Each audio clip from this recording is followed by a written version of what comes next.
Hello students, welcome to the amazing platform of NCERT वाला. So my dear students, ma'am आ गई हैं वापस आपके सामने और अब आज हम डिस्कस करने वाले हैं लेक्चर 7 पे पहुंच गए हैं हम. राइट यस, सब उबड़ खाबड़ हो गया ना, ऐसे ही होता है, इंट्रोडक्शन हो ही नहीं पाता मैम से. तो आज हम क्या करने वाले हैं, आज हम लेक्चर 7 शुरू करने वाले हैं सॉल्यूशंस चैप्टर का. ठीक है, ये है भाई बेसिक चीज, इंट्रोडक्शन से कोई लेना देना नहीं है हमें हमारे चैप्टर को कंप्लीट करना है. ठीक है यस. तो बच्चे, चैप्टर को स्टार्ट करने से पहले मैंने आप लोगों के कमेंट्स पढ़े थे, तो एक बार मैं उन कमेंट्स का रिप्लाई कर दूं. थोड़ा सा बहुत ही फनी कमेंट्स भी थे. एक स्टूडेंट ने, किसी ने कमेंट किया हुआ था कि मैम आप बोलते हुए ऐसे हांफते क्यों हो? बुढ़ी हो गई हूं ना, क्या करूं बेटा, हर किसी का बोलने का तरीका अलग होता है, तो मैं भी बस ऐसे ही बोलती हूँ. क्या करूँ यार, भगवान जी ने मुझे ऐसे ही बोलना सिखाया है, तो बियर कर लो. ठीक है. एंड उसके बाद में एक बहुत ही छोटी सी माइनर सी मैम ने एरर कर दी और उसकी वजह से मेरी बच्चा पार्टी में बहुत कंफ्यूजन आ गया. But I am so happy कि आप लोगों ने उसको उसमें आप लोगों ने ये बोला कि मैम ने गलती से लिख दिया, बिकॉज एक्चुअली मैंने गलती से ही लिख दिया था. मैं उस चीज को करेक्ट करवा देती हूँ. सबसे पहले याद है आप लोगों को, हमने एक फॉर्मूला किया था रिलेटिव लोअरिंग वाला, डेल्टा पी जो होता है दैट बाय पी नॉट जो था, that was equal to the mole fraction of solute, है ना. ये फॉर्मूला था, यहां तक तो सही था. इसके बाद में हमने क्या किया था बेटा, उसके बाद में मैंने आपको ना इस फॉर्मूला को ओपन करके लिखवाया था. तो मैंने आपको बोला था कि डेल्टा पी क्या होता है, याद करो डेल्टा पी क्या होता है मैम. अगर लोअरिंग ऑफ वेपर प्रेशर होता है तो पक्का प्योर सोल्यूशन का जो वेपर प्रेशर होगा वो ज्यादा होगा. तो यानी कि बेटा P naught minus P S होगा, जहां पे पी एस क्या है, वेपर प्रेशर ऑफ सोल्यूशन, और पी नॉट क्या है, vapour pressure of pure solvent, है ना. ये था. हाँ, तो इसको जब मैंने आपको ओपन करके लिखवाया था तो हमने इसको ऐसे लिखा था, P naught minus P S upon P naught is equal to mole fraction है बेटा, तो इसका मतलब होता है कि moles of solute upon mass of solvent in KG था. मोल फ्रैक्शन है ना, अरे यार ma'am, moles of solvent plus moles of solute. ठीक है, ये फॉर्मूला होगा, यही फॉर्मूला होगा. यहाँ पे भी सल्यूट लिख लो अगर प्रॉब्लम आ रही है तो. ये मैंने आपको कराया था. और फिर मैंने आपको कहा था कि कैलकुलेशंस को आसान करने के लिए आप क्या कर सकते हो, कैलकुलेशंस को आप आसान करने के लिए ऐसे बोल सकते हो, क्योंकि मोल्स ऑफ सॉल्वेंट जो होते हैं वो बहुत ही ज्यादा हैं देन मोल्स ऑफ सल्यूट. कब, डाइल्यूट सॉल्यूशंस में. तो हम ना बहुत सारी कैलकुलेशंस में, जब आपके ऑप्शंस दूर दूर होते हैं ना, जब आपको कभी ऑप्शन दिया और दूर दूर ऑप्शंस दिए हो, तो आप क्या कर सकते हो, आप इसमें से सिर्फ मोल्स ऑफ सॉल्वेंट ले सकते हो. तो इसको आप लिख सकते हो as P naught minus P S upon P naught is equal to moles of solute upon moles of solvent. देखो बहुत ज्यादा फर्क नहीं आता, थोड़ा बहुत ही फर्क आता है. तो वो डिपेंड करता है कि आप कैसे कैलकुलेट कर रहे हो, आपके पास कितना टाइम है. अगर आपको पूरा एक्यूरेट सॉल्व करना है तो बेटा ये वाला फॉर्मूला लगा लो, और अगर आपको आसपास आंसर देख के अपना आंसर निकालना है तो आप ऐसे भी निकाल सकते हो. ठीक है, तो ये मैंने आपको 2 तरीके बताए थे, तो घबराना नहीं. ठीक है, इसको फिर हमने ओपन करके लिखा था और हमने कहा था कि P naught minus P S upon P naught was equal to mass of solute upon molar mass of solute. ठीक है, यहां पे सॉल्वेंट है तो मास ऑफ सॉल्वेंट ग्राम्स में था. हाँ, तो यहां पे आ जाएगा मोलर मास ऑफ सॉल्वेंट. ठीक है, और फिर इसको मैंने ऐसे स्क्वायर भी बनाया था. हाँ मैम, आपने ऐसे स्क्वायर भी बनाया था. अब मैं आपको यहाँ पे करेक्शन क्या करवा रही हूं वो देखो बेटा. मैंने ना बाकी सब चीजें बिल्कुल सही थी, कोई दिक्कत नहीं थी. मैम ने गलती से क्या किया था, इस पी नॉट की जगह पे ना गलती से पी एस लिख दिया था. मैंने यहां तक तो फॉर्मूला सही लिखा था, लेकिन जब मैं इसको ओपन करके लिख रही थी तो गलती से मैम ने पी नॉट को पी एस लिख दिया था. ठीक है, तो आप इसको करेक्ट कर लेना अपने लास्ट क्लास के नोट्स में.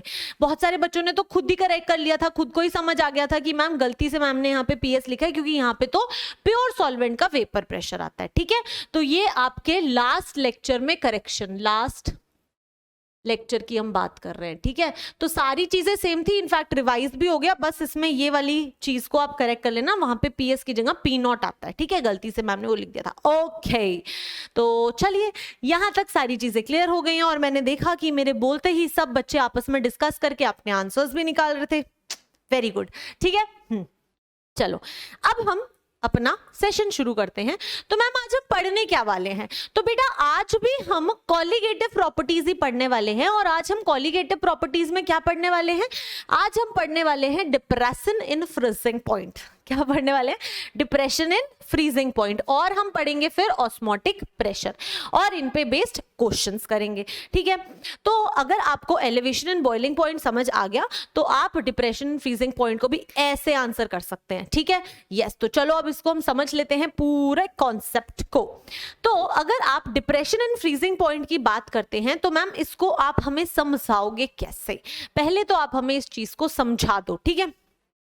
ओके, अब बेटा डिप्रेशन एंड फ्रीजिंग पॉइंट क्या होता है?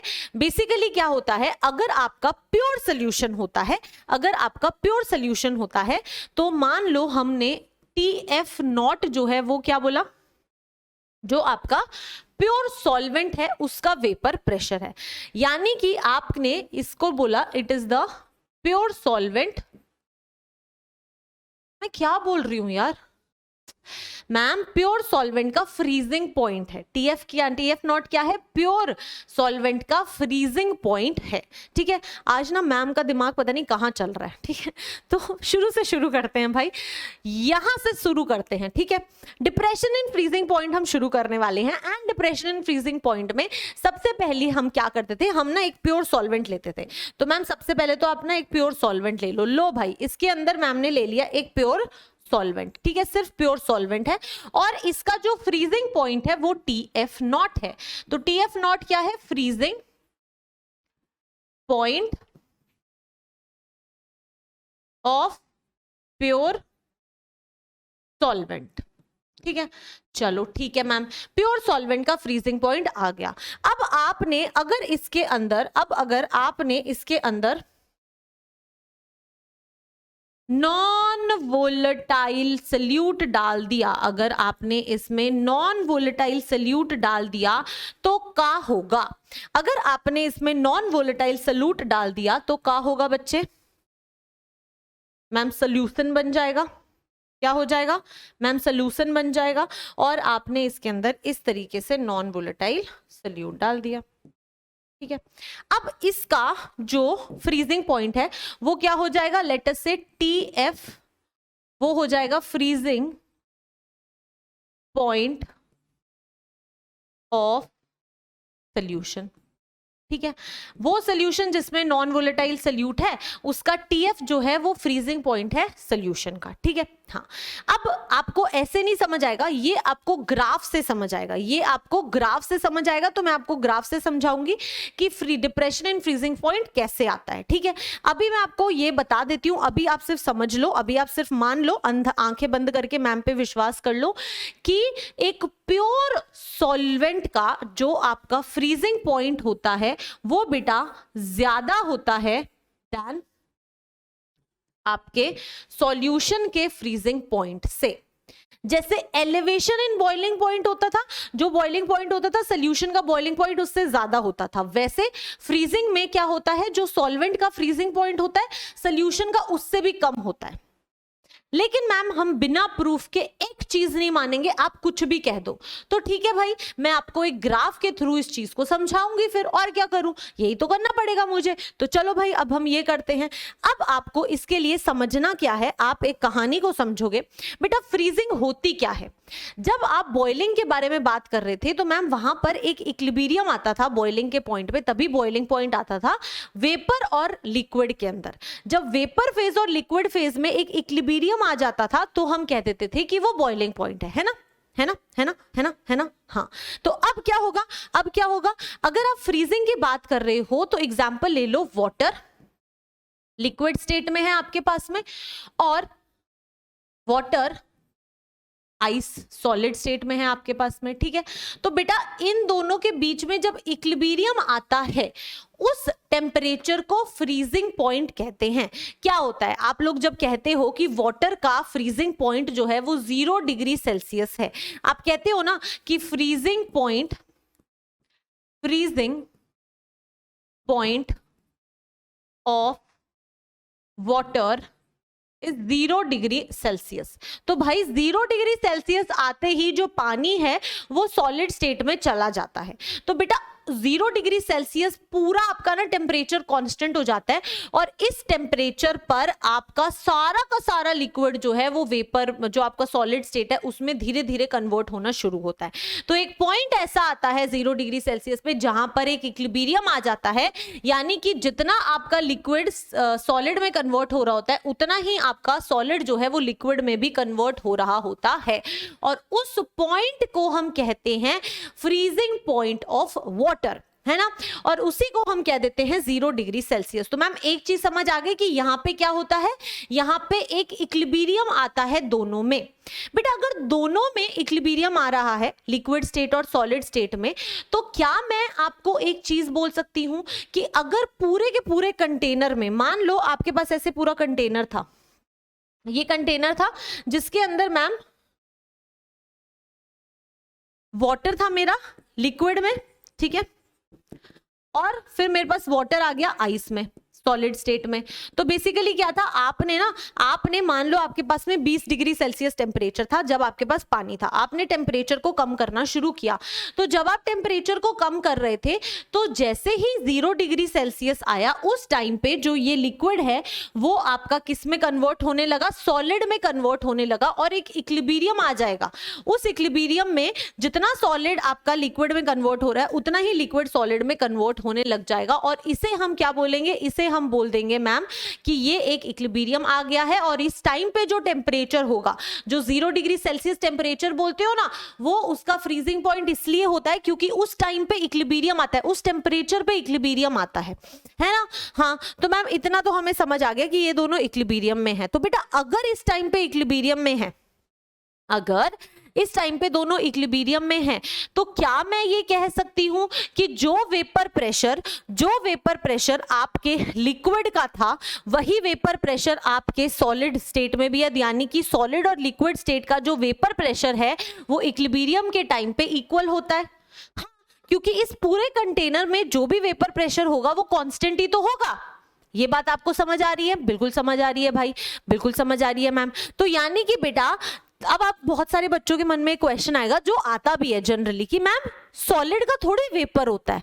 बेटा सॉलिड का वेपर नहीं होता है, लेकिन उसको कुछ तो हीट मिल रही है ना, उसको कुछ तो हीट मिल रही है। एग्जाम्पल लो आइस का, ठीक है, आपके पास में ना बर्फ है, आपने बर्फ को निकाला, आपने ना रूम में रख दिया उस आइस को, ठीक है। अब क्या आप उसको टेम्परेचर दे रहे थे? जब हम टेम्परेचर देते हैं तो ज्यादा वेपर बनते हैं, ठीक है। जितना ज्यादा टेम्परेचर इंक्रीज होता है उतना ज्यादा हीट दे रहे होते हैं हम उसको, उतने ज्यादा उसके वेपर बनते हैं। लेकिन जब आपने आइस को बाहर निकाल के रखा तो क्या आप उसको कोई हीट दे रहे हो? नहीं, आपके पास में एक पर्टिकुलर टेम्परेचर है जो आपके अराउंड टेम्परेचर चल रहा है, उसकी वजह से वो आइस मेल्ट होती है ना। हाँ, तो आइस के कुछ वेपर्स भी बनते होंगे, जब आइस मेल्ट होती है तो कुछ वेपर भी बनते होंगे, यानी कि एक पर्टिकुलर टेम्परेचर पे कुछ अमाउंट ऑफ वेपर तो बनते हैं। आप जैसे जैसे टेम्परेचर बढ़ाते हो वैसे वैसे वेपर बढ़ते हैं, लेकिन हर एक टेम्परेचर पे कुछ ना कुछ अमाउंट ऑफ वेपर तो होते हैं। तो बेटा वही मैं बोल रही हूँ कि यहाँ पे एक टी टेम्परेचर के ऊपर जो आपका टेम्परेचर यहाँ पे 0 डिग्री सेल्सियस है, जब दोनों के बीच में इक्विलिब्रियम आ गया तो जो वेपर प्रेशर यहाँ पे लिक्विड का है वही वेपर प्रेशर आप कहोगे सॉलिड का है, और वो भी एक कांस्टेंट वैल्यू होगी, है ना। हाँ, फिर जैसे जैसे आप टेम्परेचर को कम करोगे वैसे वैसे क्या होगा, वेपर प्रेशर और कम होता रहेगा। ये बात भी समझ आ रही है? जैसे जैसे टेम्परेचर बढ़ाते हैं तो वेपर बढ़ता है, वैसे वैसे जैसे जैसे आप टेम्परेचर को कम करोगे वैसे वैसे क्या होगा, वेपर भी कम होता रहेगा, राइट। यस, तो मैम हम यहां से इतनी चीज तो समझ गए, ठीक है। अगर इतनी कहानी समझे हो तो अब आप ग्राफ बना सकते हो। अगर आप ग्राफ बना सकते हो तो आप बहुत आसानी से ढूंढ सकते हो कि डिप्रेशन एंड फ्रीजिंग पॉइंट काहे आता है, ठीक है। चलो अब देखो क्या होता है, अब हम बनाएंगे ग्राफ। स्ट्रेट लाइन बनाएंगे। पहले ग्राफ बनाते हैं। ये बनाई एक सीधी लाइन, क्या ये एक सीधी लाइन है? हाँ, ये एक सीधी लाइन है, ठीक है। फिर एक सीधी लाइन बनाएंगे, क्या ये एक सीधी लाइन है? नहीं, बिल्कुल नहीं, ये टेढ़ी लाइन है, ठीक है। ठीक है, अब एडजस्ट कर लो, मैं कुछ नहीं कर सकती, ठीक है। अब देखो, अब यहां पर आएगा आपका वेपर प्रेशर और यहां आएगा आपका टेम्परेचर। अब इमेजिन क्या करना है, इमेजिन क्या करना है, देखो, जब आप लिक्विड को गैस में कन्वर्ट करते थे, जब आप लिक्विड को गैस में कन्वर्ट करते थे तो आप हीट प्रोवाइड करते थे, आप उसको हीट करते थे तो लिक्विड वेपर में कन्वर्ट हो जाता था। हाँ मैम, समझ आया। अब अगर आप लिक्विड को सॉलिड में कन्वर्ट करना चाहते हो, अगर आप लिक्विड को सॉलिड में कन्वर्ट करना चाहते हो तो आप क्या करोगे, आप उसमें से हीट निकाल लो, आप क्या कर लो, हीट निकाल लो। अगर आप उसमें से हीट निकाल लोगे तो क्या होगा मैम, वेपर्स भी कम बनने लग जाएंगे, यानी कि वेपर प्रेशर भी टेम्परेचर के साथ कम होने लग जाएगा। जैसे जैसे टेम्परेचर कम होगा वैसे वैसे वेपर प्रेशर भी कम होगा, वैसे वैसे वेपर प्रेशर भी कम होगा। इतना समझ आ रहा है, इतना समझ आ रहा है, इतना समझ आ रहा है तो बहुत ही बढ़िया है। अब मैम इसी चीज को ड्रॉ करके दिखाएंगी, ठीक है। इमेजिन करना कि आपके पास में क्या है, एक प्योर सॉल्वेंट है, ठीक है। तो मैंने एक प्योर सॉल्वेंट लिया। अब इस प्योर सॉल्वेंट का मैं क्या कर रही हूं, टेम्परेचर कम कर रही हूं। अगर मैं उसका टेम्परेचर कम कर रही हूं तो मतलब कि मैं उसमें से हीट निकाल रही हूं, काइंड ऑफ हीट ही निकाल रही हूं। टेम्परेचर कम करने का मतलब यही होगा। यस मैम, आप टेम्परेचर कम कर रहे हो, काइंड ऑफ उसकी हीट निकाल रहे हो। अगर आप उसकी हीट निकाल रहे हो तो यानी कि मैम वेपर प्रेशर जो है वो कम होता रहेगा, है ना। हाँ, तो बेटा इसी तरीके से आप जैसे जैसे जैसे यहाँ पर आपका प्योर सॉल्वेंट है, आप यहां से क्या करो, टेम्परेचर कम करो, तो यहां से आपका वेपर प्रेशर जो होगा वो कम होता रहेगा। एक पॉइंट आएगा ऐसा, कम हो रहा था, जैसे जैसे टेम्परेचर कम हो रहा है वैसे वैसे वेपर प्रेशर भी कम हो रहा है। एक पॉइंट ऐसा आएगा, एक पॉइंट ऐसा आएगा जो है आपका ये वाला पॉइंट।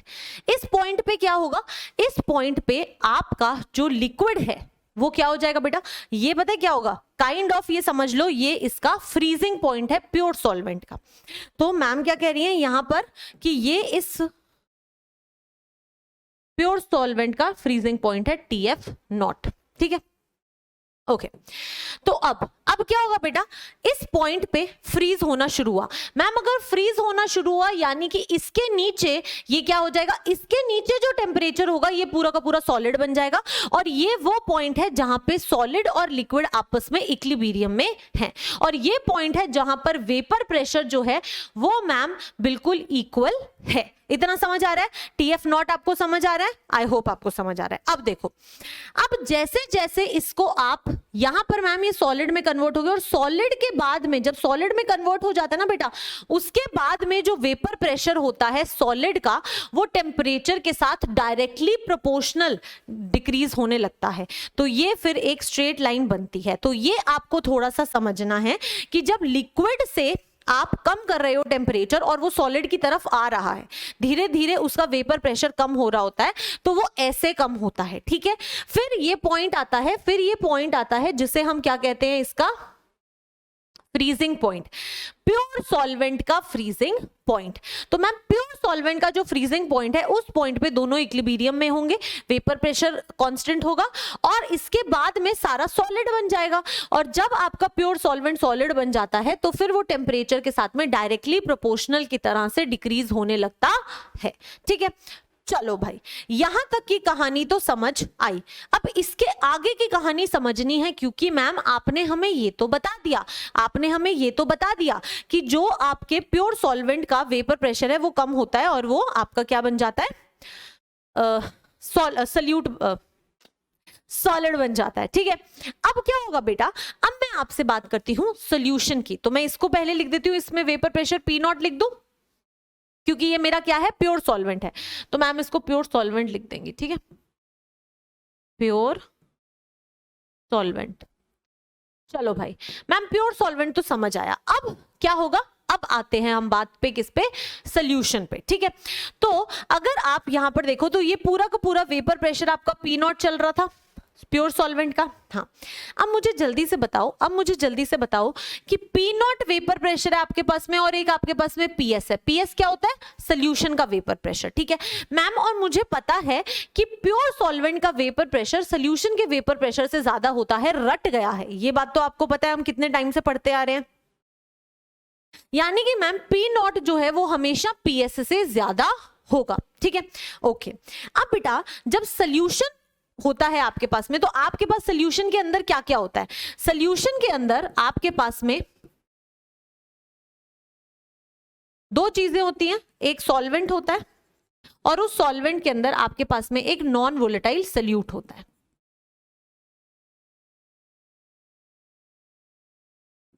ना, ठीक है।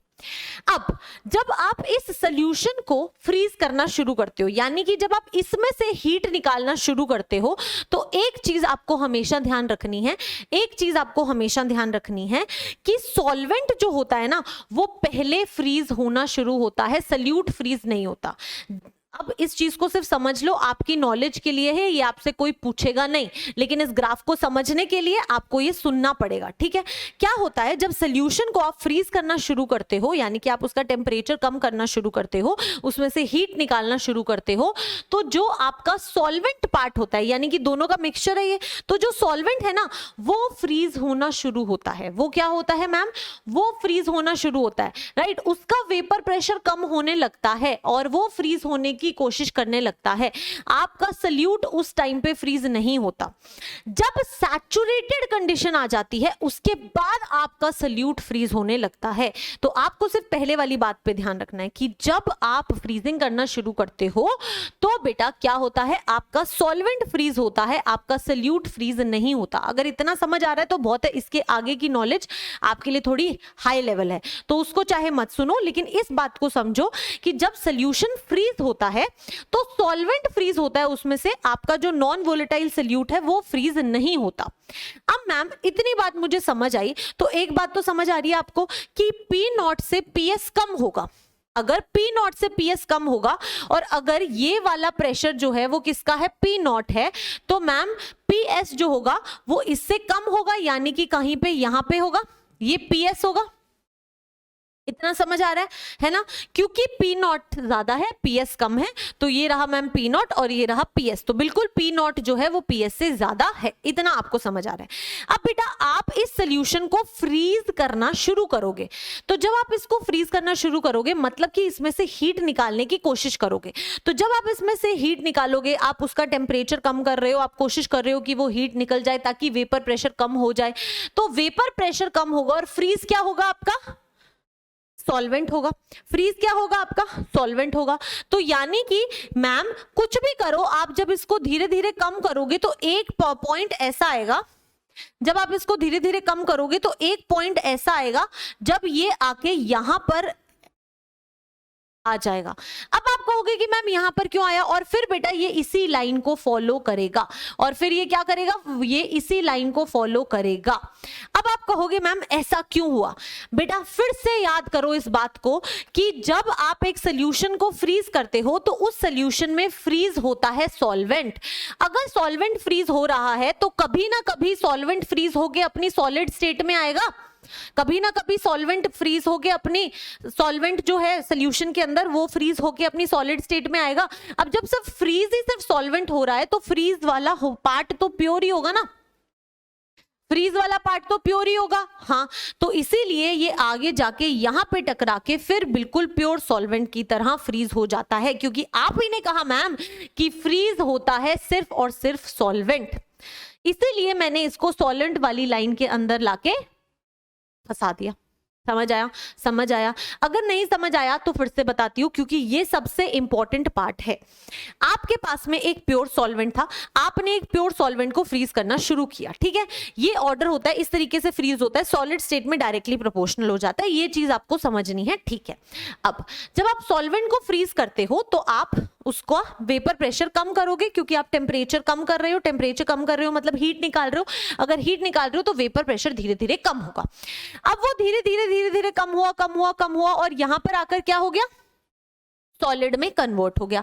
तो ये जहां पे सॉलिड में कन्वर्ट हुआ वो क्या होगा, फ्रीजिंग पॉइंट होगा प्योर सॉल्वेंट का। इसके बाद में ये जो पूरा पार्ट है ये आपके सॉल्वेंट का सॉलिड स्टेट है, ठीक है। जो डायरेक्टली प्रोपोर्शनल दिख रहा है, स्ट्रेट लाइन दिख रही है, वो आपके सॉलिड स्टेट का पार्ट है।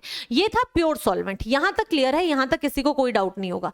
सोल्यूशन में आता है डाउट मान लो कि आपने एक सोल्यूशन लिया, मैम मुझे पता है कि सोल्यूशन प्योर हो और सोल्यूशन वाला वेपर प्रेशर हो तो हमेशा वेपर प्रेशर ऑफ सोल्यूशन कम होता है, तो मैंने सोल्यूशन का वेपर प्रेशर कम ही बनाया, ठीक है। अब जब मैं इसमें से हीट निकालना शुरू करूंगी, यानी कि मैं इसका टेम्परेचर कम करूंगी, तो इसका वेपर प्रेशर कम होने लगेगा। और मैम आपने मुझे बताया कि फ्रीज सिर्फ सॉल्वेंट होता है, सल्यूट नहीं होगा, ठीक है। तो मैम जब मैं वेपर प्रेशर कम करूंगी तो और जब पॉइंट आएगा कि फ्रीजिंग होगी, तो फ्रीजिंग सिर्फ सॉल्वेंट की होगी, तो जब सिर्फ सॉल्वेंट की फ्रीजिंग होगी तो वो अपनी सॉलिड स्टेट में तो प्योर वाले की तरह ही आएगा ना, है ना। फ्रीज होने के बाद में थोड़ी उसके अंदर सल्यूट है, आपने कहा कि फ्रीज सिर्फ सॉल्वेंट होता है, तो जब ये आके यहाँ पे टकराएगा तो इस पॉइंट पे आके इसके आगे जो है वो आपका प्योर सॉल्वेंट फ्रीज हो जाएगा, राइट, यस। तो इसका मतलब है कि मैम ये वो पॉइंट है जिसे हम कह सकते हैं टीएफ, और टीएफ क्या है, फ्रीजिंग पॉइंट है किसका, सोल्यूशन का, फ्रीजिंग पॉइंट है किसका, सोल्यूशन का। तो यहां से मैम बोल देंगे कि टीएफ जो है वो क्या हो जाएगा, फ्रीजिंग पॉइंट ऑफ सोल्यूशन, और टीएफ नॉट क्या है, फ्रीजिंग पॉइंट ऑफ सॉल्वेंट। अब अगर आप इन दोनों में से देखो तो आप क्या कह सकते हो, टीएफ नॉट बड़ा है या टीएफ बड़ा है, मैम टीएफ नॉट जो है वो टीएफ से बड़ा है, और इसी वजह से हम क्या कहते हैं कि डिप्रेशन आता है फ्रीजिंग पॉइंट में। जो भी प्योर सॉल्वेंट का फ्रीजिंग पॉइंट होगा हमेशा सोल्यूशन का फ्रीजिंग पॉइंट उससे कम होगा। जितना ज्यादा नॉन वोलेटाइल सोल्यूट डालोगे उतना कम फ्रीजिंग पॉइंट आएगा, जितना ज्यादा नॉन वोलेटाइल सोल्यूट डालोगे और उतना कम फ्रीजिंग पॉइंट आएगा। तो यानी कि इस वाले पार्ट को, इतने पार्ट को कहा जाता है डेल्टा टी एफ, इस वाले पार्ट को कहा जाता है डेल्टा टी एफ। और डेल्टा टी एफ जो होता है वो किसके इक्वल होगा, फिर डेल्टा टी एफ किसके इक्वल होगा भाई, मैम डेल्टा टी एफ जो होगा that will be equal to T F naught minus T F, ठीक है, T F naught minus T F. I hope आपको समझ आई ये बात, चलो बहुत बढ़िया। अब आप देखो, इसको मैं आपको एक जो आपने एक्सपीरियंस किया होगा उससे रिलेट करके बताती हूँ। याद है आप मतलब आप लोगों ने मूवीज में देखा होगा, मूवीज में नहीं देखा होगा तो इमेजिन करो कि आप लोग घूमने जा रहे हो, ठीक है। आप कहाँ घूमने जा रहे हो, जहाँ पे स्नोफॉल होती है, जैसे कि गुलमर्ग हो गया, या फिर जब मनाली में स्नोफॉल हो रही होती है, या फिर शिमला में जब स्नोफॉल हो रही होती है, आप वहां पर गए, ठीक है। अब क्या हुआ, वहां पर स्नोफॉल होने की वजह से आप जब गाड़ी से जा रहे थे तो वो रोड ब्लॉक्ड थी, वो रोड क्या थी, ब्लॉक थी, ठीक है, क्योंकि बर्फ गिरी हुई है। अब वो धीरे धीरे सब मेहनत कर करके उसको बाहर निकालने की कोशिश कर रहे हैं, ठीक है। तो आप इमेजिन करो कि वो बर्फ जो है वो किसकी बनी हुई है, प्योर वाटर की बनी हुई है, ठीक है। तो मैम अगर हमारे पास में टीएफ नॉट है तो लेट अस से ये 0 डिग्री सेल्सियस है फॉर प्योर वाटर, ठीक है। तो यानी कि बेटा उस टाइम पे, जिस टाइम पे बर्फ बनी हुई होगी, उस टाइम पे जो टेम्परेचर होगा वो कितना होगा, 0 डिग्री सेल्सियस होगा, है ना।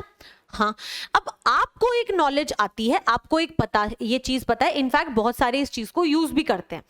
अब आपको ये पता है कि इस टाइम पे 0 डिग्री सेल्सियस टेम्परेचर है, इसलिए मेरी बर्फ जो है वो बनी हुई है, वाटर फ्रीज हो गया, बर्फ बन गई। आप क्या कीजिए, इस आइस के अंदर, जो आपकी आइस बनी हुई है उसके अंदर नमक डाल दीजिए, सॉल्ट ऐड कर दो। ये क्या है, नॉन वोलेटाइल, ये क्या है, नॉन वोलेटाइल। अगर आपने आइस के अंदर सॉल्ट ऐड कर दिया, ठीक है, तो अब ये एक सोल्यूशन बन गया, अब ये एक सोल्यूशन बन गया, है ना, नमक ऐड हो गया, सोल्यूशन बन गया बेटा। अब जब ये सोल्यूशन बन जाएगा तो हमें पता है कि इसका जो फ्रीजिंग पॉइंट होगा वो कुछ टीएफ होगा, और मुझे एक चीज बिल्कुल क्लियर पता है कि जो टीएफ होगा वो हमेशा टीएफ नॉट से कम होगा। अगर आपका उस टाइम पे टेम्परेचर 0 डिग्री सेल्सियस है और पानी के अंदर नमक चला गया है तो वो एक सोल्यूशन बन गया है, और उस सोल्यूशन का फ्रीजिंग पॉइंट जो है वो लेट अस से ये कितना है, -0.5 डिग्री सेल्सियस, क्योंकि कम होगा तो मतलब -0.5 डिग्री सेल्सियस होगा। तो अभी टेम्परेचर 0 डिग्री सेल्सियस है और वो फ्रीज कब होगा, जब -0.5 डिग्री सेल्सियस टेम्परेचर होगा। तो यानी कि आपने जैसे ही नमक ऐड किया, वो जो आपकी आइस है वो क्या हो जाएगी, मेल्ट हो जाएगी। क्यों मेल्ट हो जाएगी, क्योंकि उसका फ्रीजिंग पॉइंट अभी नहीं आया, उसका फ्रीजिंग पॉइंट कब आएगा, जब वो और ज्यादा टेम्परेचर कम होगा। तो आप उसको हटा सकते हो। इनफैक्ट जो भी जहां पे भी स्नोफॉल होती है ना, जिन भी कंट्रीज के अंदर बहुत ज्यादा स्नोफॉल होती है, वहां पे इसको यूज भी किया जाता है। वहां पे हमेशा पानी के अंदर नमक मिला दिया जाता है या फिर नॉन वोलेटाइल सॉल्यूट्स ऐड कर दिए जाते हैं, ताकि उनकी फ्रीजिंग जो है उनका फ्रीजिंग टेम्परेचर कम किया जा सके और काम आसान हो सके। आई होप आपको ये चीज समझ आई है बेटा, बहुत इंपॉर्टेंट चीज है ये कि जितना ज्यादा नॉन वोलेटाइल सॉल्यूट डालोगे उतना ज्यादा डिप्रेशन आएगा फ्रीजिंग पॉइंट के अंदर। ठीक है, यस। तो यानी कि मैम अगेन मुझे यहां समझ आ गया कि ये क्या है, कॉलिगेटिव प्रॉपर्टी है, जितना नमक डालो उतना। अब मान लो मैंने इसी के अंदर और सॉल्ट ऐड कर दिया, बहुत सारा, तो बेटा फिर इसका फ्रीजिंग पॉइंट और भी कम हो सकता है कि -0.9 डिग्री सेल्सियस हो जाए।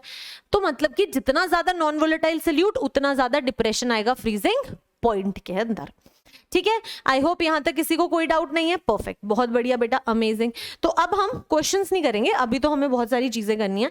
अब हम क्या करेंगे, अब हम एक्सप्रेशन ढूंढेंगे फ्रीजिंग पॉइंट का, जैसे मेल्टिंग पॉइंट बॉइलिंग पॉइंट का ढूंढा था। ठीक है, तो चलो अब अगर हम यहां पर एक्सप्रेशन ढूंढे, मैथमेटिकल एक्सप्रेशन ढूंढे, तो क्या होगा, मैथमेटिकल एक्सप्रेशन। ठीक है, अब मैथमेटिकल एक्सप्रेशन में मैं आपको क्या समझाऊंगी बेटा, कुछ नहीं करना, सारी वही चीजें करनी है जो आपने बॉइलिंग पॉइंट में देखी थी। हमें पता है दैट जो डेल्टा टी एफ है वो डायरेक्टली प्रोपोर्शनल होगा, बिल्कुल इसी की तरह से जैसे आपका depression in elevation in boiling point था, बिल्कुल वैसे ही आपका डिप्रेशन इन फ्रीजिंग पॉइंट होगा। Delta T F will be directly proportional to the molality of the solution. ठीक है, तो यानी कि मैम यहाँ पे जो डेल्टा टी एफ है वो क्या है, डिप्रेशन इन फ्रीजिंग पॉइंट। ठीक है, इतना डिप्रेशन आया है आपका फ्रीजिंग पॉइंट में, कोई इशू नहीं है यहां तक। चलो, delta TF is directly proportional to molality, और एम क्या है, मोलालिटी ऑफ सोल्यूशन। एम को लिख लो, मोलालिटी ऑफ सोल्यूशन। ठीक है, अब जब प्रोपोर्शनैलिटी हटेगी तो जो डेल्टा टी एफ होगा वो equal to K F into M हो जाएगा। ठीक है, जहां पर अब आपके मन में क्वेश्चन आएगा कि मैम ये के एफ क्या है बेटा, इस के एफ का एक बहुत ही इंपॉर्टेंट नाम होता है जिसे कहा जाता है मोलल, इस बार क्या हो जाएगा, डिप्रेशन कांस्टेंट। जैसे वो मोलल एलिवेशन कांस्टेंट था, वैसे ये क्या हो जाएगा, मोलल डिप्रेशन कांस्टेंट। ठीक है, ऑल्सो एक और नाम से इसको जाना जाता है और वो नाम होता है इसका क्रायोस्कोपिक कांस्टेंट। इसको क्या कहते हैं, क्रायोस्कोपिक कांस्टेंट। तो delta T F is equal to K F into M, जहां पर जो आपका के एफ है दैट इज इक्वल, जिसका नाम होता है मोलल डिप्रेशन कांस्टेंट एंड और क्रायोस्कोपिक कांस्टेंट। अब बेटा इसकी ना डिफरेंट वैल्यूज होती हैं for different solvents, it has different values for different constants.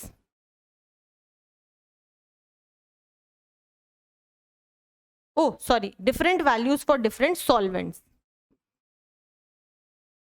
ठीक है, यहां तक किसी को कोई डाउट नहीं है, आई होप यहां तक क्लियर है सबको, बिल्कुल वैसे ही है जैसे आपका वो चल रहा था। ठीक है, ओके, बहुत बढ़िया। मोलर डिप्रेशन कांस्टेंट हो गया, इसको क्रायोस्कोपिक कांस्टेंट भी बोलते हैं, इसकी डिफरेंट वैल्यूज होती हैं डिफरेंट सॉल्वेंट्स के लिए। ठीक है, अब आपका होमवर्क क्या होगा, यहाँ पर होमवर्क क्या होगा, आपको मुझे कमेंट सेक्शन में बताना है यूनिट ऑफ केएफ। अब आप बिल्कुल जैसे हमने डिप्रेशन इन फ्रीजिंग पॉइंट के टाइम पे यूनिट निकाली थी, बिल्कुल ऐसे ही आप केएफ की भी यूनिट निकालेंगे। तो this will be your homework, आप मुझे कमेंट सेक्शन में आंसर बताएंगे। ठीक है, यस, अगर depression in freezing point, elevation in boiling point पढ़ा है तो आपको ये बिल्कुल क्लियर होगा। ठीक है, यस, वैसे आप निकाल भी सकते हो, मैं हिंट दे देती हूँ कैसे आएगा। केएफ जो होगा that will be equal to delta TF upon molality. तो बस यहां से इसकी यूनिट निकालने का काम आपका। ठीक है, ठीक है, यहां तक कोई डाउट नहीं है। अब बेटा इसके बाद में आप इसको और कैसे लिख सकते हो, डाइल्यूट सॉल्यूशंस के लिए, फॉर डाइल्यूट सॉल्यूशंस बहुत बार बहुत बार आपको क्या करना पड़ेगा, आप मोलालिटी को मोलारिटी के इक्वल भी ले सकते हो, आप मोलालिटी को मोलारिटी के इक्वल भी ले सकते हो, ठीक है, ये आपको समझ आना चाहिए। ओके मैम, तो डाइल्यूट सॉल्यूशंस के लिए मोलारिटी की जगह पे मोलारिटी भी आप लिख सकते हो, ठीक है। ये कुछ चीजें हैं जो आपको पता होनी चाहिए। अगर आप यहाँ पे नोट करना चाहते हैं बेटा तो आप इसको नोट कर सकते हैं, फिर हम आगे बढ़ेंगे, ठीक है। तो इसे नोट कर लीजिए, लिख लिया होगा आपने। चलिए अब हम आगे बढ़ते हैं। आगे अगर हम देखें तो अब आपको एक बड़ी ही इंपॉर्टेंट चीज मैंने यहाँ पे बतानी है। पहले हम फॉर्मूला डिराइव कर लेते हैं एंड फिर हम आगे बढ़ेंगे, ठीक है। तो यार मैम ने आपको बोला दैट जो डेल्टा टी एफ होता है that is equal to K F into molality, और मोलालिटी होती है सोल्यूशन की। अब मोलालिटी का फॉर्मूला सबको आना चाहिए, राइट? यस। तो मैम हम इसको ऐसे भी तो लिख सकते हैं, के एफ इंटू मोलालिटी क्या होता है, moles of solute upon mass of solvent, किसमें, केजी में। तो मैम यहां पर आ जाएगा moles of solute upon mass of solvent KG में, राइट? यस। तो यहां से हम बोल सकते हैं that delta T F is equal to, my dear students, moles of solute कैसे निकलते हैं, given mass of solute upon molar mass of solute into क्या हो जाएगा, molar mass of mass of solvent है। तो मैम मास ऑफ सॉल्वेंट, अब बेटा जनरली ना जो आपको सॉल्वेंट का मास दिया होता है वो ग्राम्स में दिया होता है, तो इसको 1000 से हम क्या कर देते हैं, डिवाइड कर देते हैं, और जब वो डिवाइड होगा तो ऊपर चला जाएगा। तो यानी कि यहां से आपके पास में डेल्टा टीएफ का एक और फॉर्मूला आ गया। अब अगर आप इस फॉर्मूला को ध्यान से देखोगे तो आप कहोगे कि मैम ये हमें खुद डिराइव करना आता था, क्यों, क्योंकि ये हमने एलिवेशन एंड बॉइलिंग पॉइंट में भी लिखा है, राइट? यस। तो बस अब सारी चीजें लिख दो मेरे साथ। यहां पे क्या है, delta TF is depression in freezing point, depression in freezing point, ठीक है। उसके बाद में WS क्या है मैम, मास है सोल्यूट का, लेकिन किस में है बेटा, ग्राम्स के अंदर है, ठीक है। उसके बाद में ये देख लेते हैं, ये क्या है, this is the molar mass of solute, तो लिख दो मोलर मास ऑफ सोल्यूट। ये किस में है, ग्राम्स पर मोल में है। उसके बाद में बेटा जो M ये आपको दिया हुआ है, M ऑफ सॉल्वेंट, ये क्या है बेटा, मास है सॉल्वेंट का, किसके अंदर, ग्राम्स में, राइट? यस।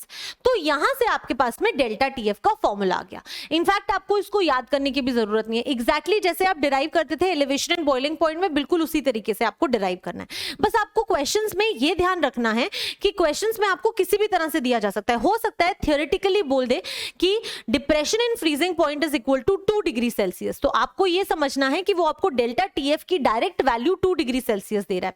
कई बार वो आपको ऐसे भी बोल सकता है कि जो सॉल्यूशन का फ्रीजिंग पॉइंट है वो -2 डिग्री सेल्सियस है और प्योर सॉल्वेंट का 0 डिग्री सेल्सियस था, तो आपको उससे भी डेल्टा टीएफ फाइंड आउट करना आना चाहिए कि टोटल कितना डिफरेंस आ रहा है बेटा, ये चीज आपको बस निकालनी आनी चाहिए, बाकी आप कैलकुलेट कर लेंगे, ठीक है।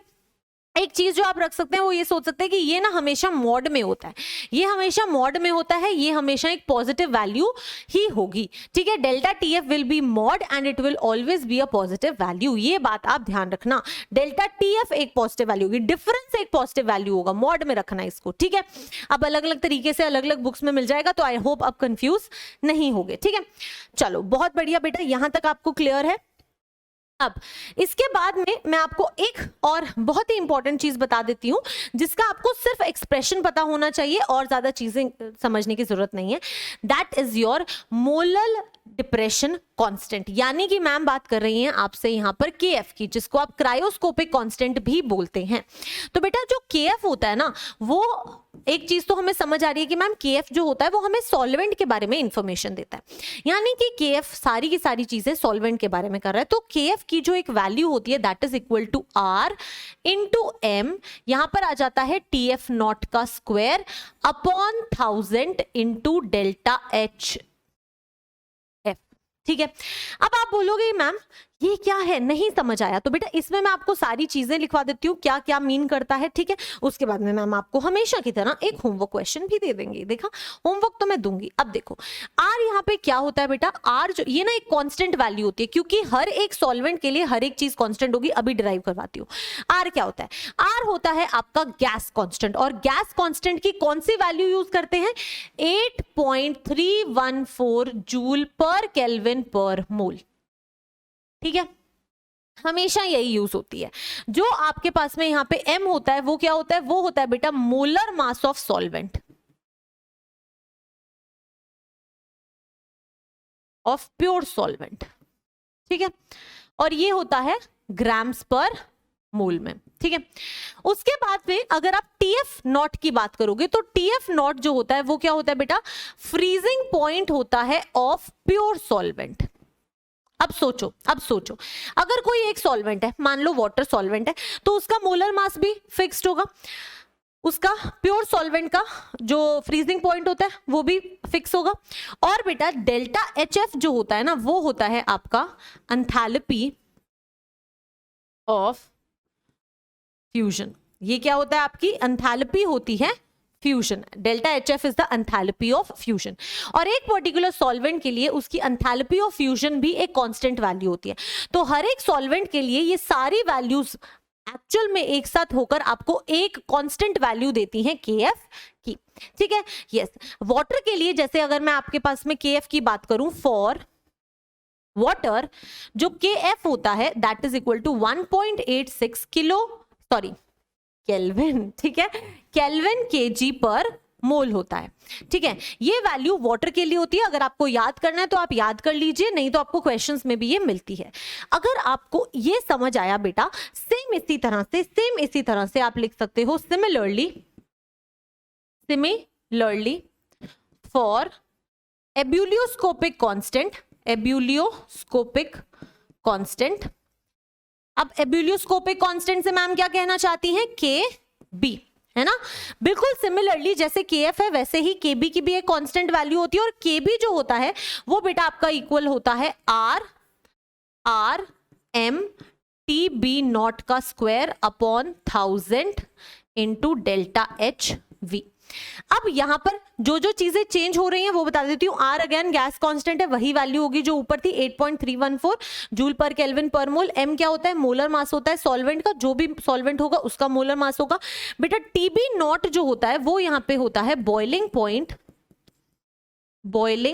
पॉइंट ऑफ प्योर सॉल्वेंट, ठीक है।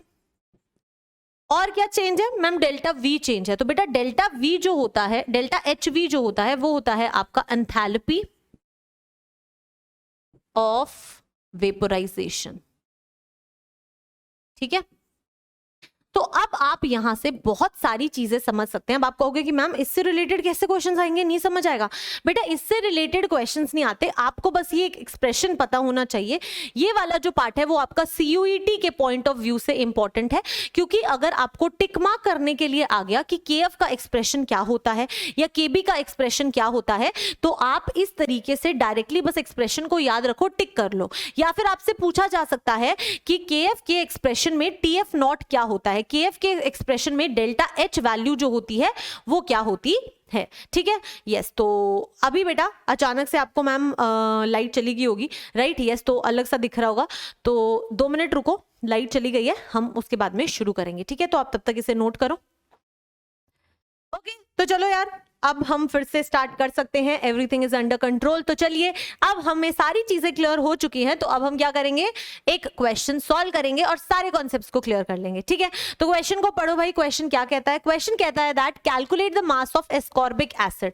आपको एस्कॉर्बिक एसिड का मास कैलकुलेट करना है। अब छोटे छोटे बच्चे हैं, इतना बड़ा फॉर्मूला थोड़ी याद रहेगा, तो इसलिए आपको क्वेश्चन के अंदर फॉर्मूला भी मिल रहा है।